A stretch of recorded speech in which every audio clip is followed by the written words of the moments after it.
I'm Jack Gibbons from the Ontario Clean Air Alliance. And in the past, I have been a Toronto Hydro Commissioner and a member of the staff at the Ontario Energy Board.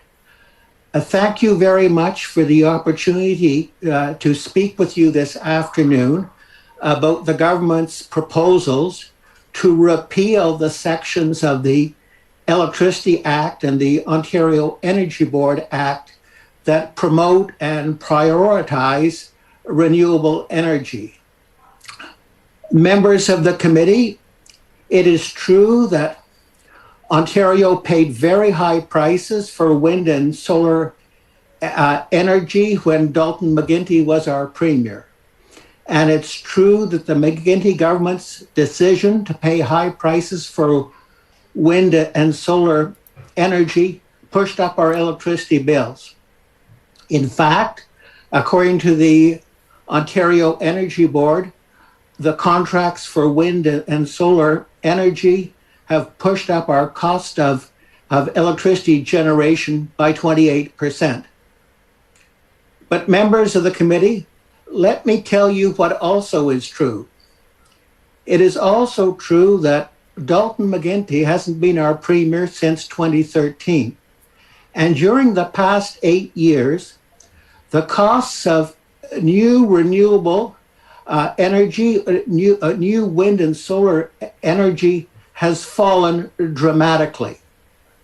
And as a result, according to the International Energy Agency, wind and solar are now our lowest cost sources of new electricity supply.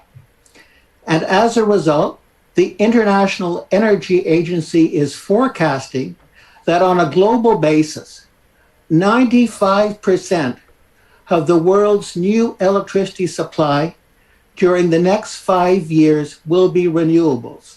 That's 95% will be renewables. Unfortunately, here in Ontario, we're going in the wrong direction.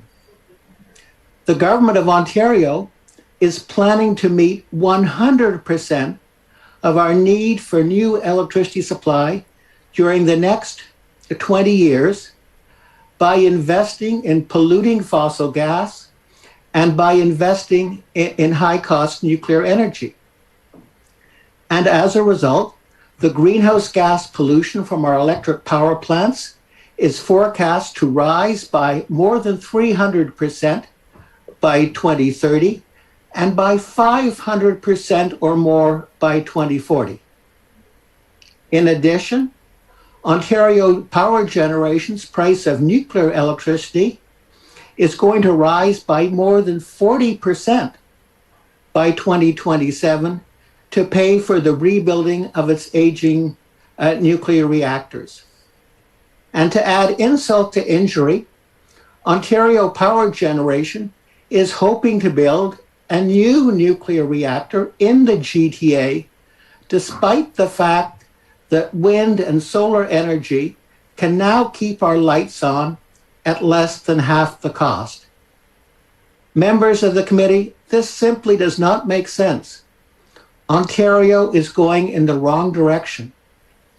If we want to meet our climate targets, and if we want to lower our electricity bills by 12%, then we must promote and prioritize clean, safe, and low-cost renewable energy, not polluting fossil gas and not high-cost nuclear energy. Thank you very much for your attention, and if you have any questions, I'll be pleased to answer them.